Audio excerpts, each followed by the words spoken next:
Hey everyone, let's jump right into this explainer.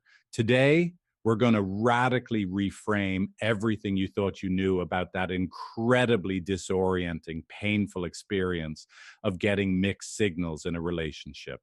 If you're tuning in, you probably know that intense frustration of trying to decode your partner's behavior, right? Well, based on over 16 years of clinical couples therapy data, it turns out the standard internet advice, yeah, it's getting it all wrong.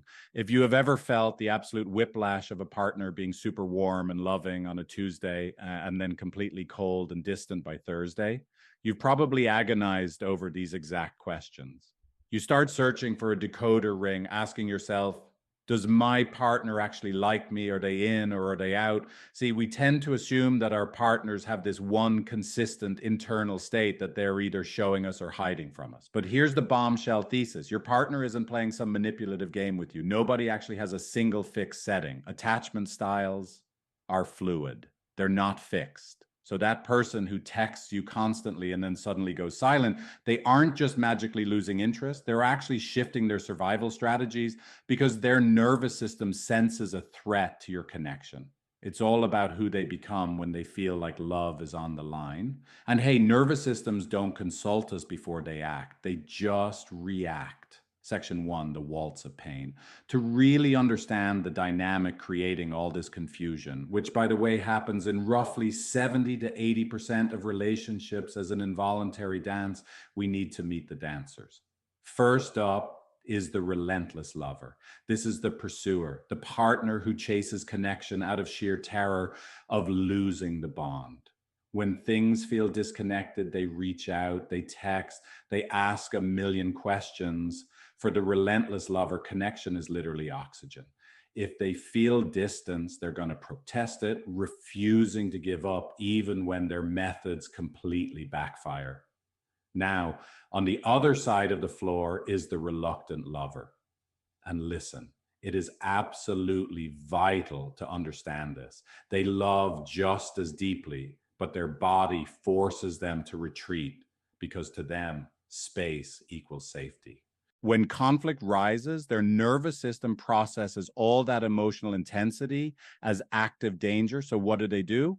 They pull back, they go quiet, they need space, and they just shut down. And here is the core misunderstanding between these two. The relentless lover reaches out purely because they want connection, but to the reluctant lover, it doesn't feel like love. It lands as painful evidence of their failure.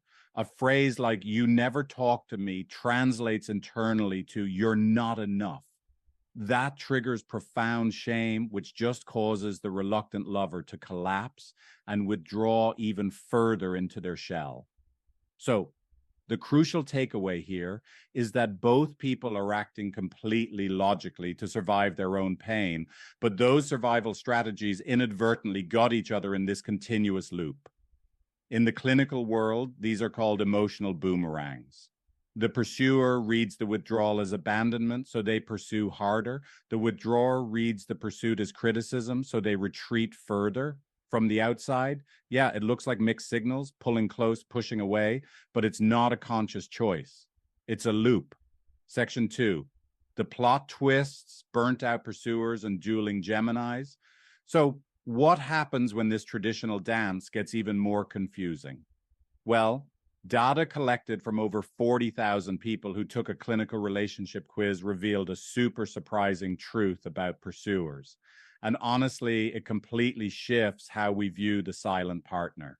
See, the data showed that what looks like a partner who's just stopped caring is very often a burnt out pursuer. An anxious pursuing partner doesn't just chase forever. They pursue until they absolutely collapse.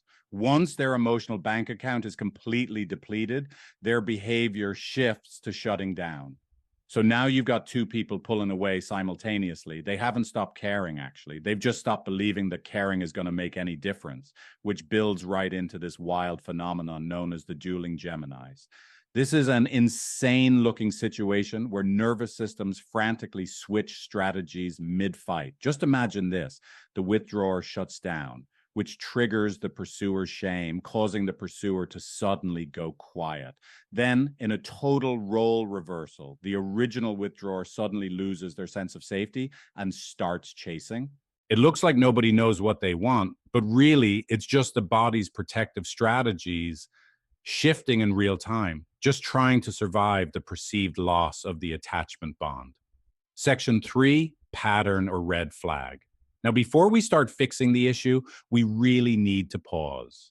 It's vital to ensure you're actually caught in a nervous system loop and not in a genuinely toxic situation. The difference here is stark. In a pattern, you're both victims of the waltz of pain. Both people genuinely feel hurt, confused, and like they're somehow on the losing end. But in a power dynamic, one person is actively managing the relationship through fear. If warmth only comes after cruelty, acting as a reward for your compliance, that is not a nervous system pattern. That's a huge red flag. To help clarify this, let's run through 5 signs that you are dealing with a treatable pattern. First, when they're warm, it feels genuine. Second, the withdrawal isn't just random. It follows a very clear trigger, like a fight or a request for closeness. Third, you can literally predict the rhythm, fight, distance, reconnection.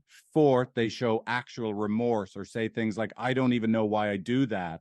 And finally, you both feel like the victim. If your relationship checks these 5 boxes, I have good news. Your partner's not the problem. The pattern itself is the problem. Section 4, how to break the loop. Okay, so how do we actually stop this hot and cold cycle?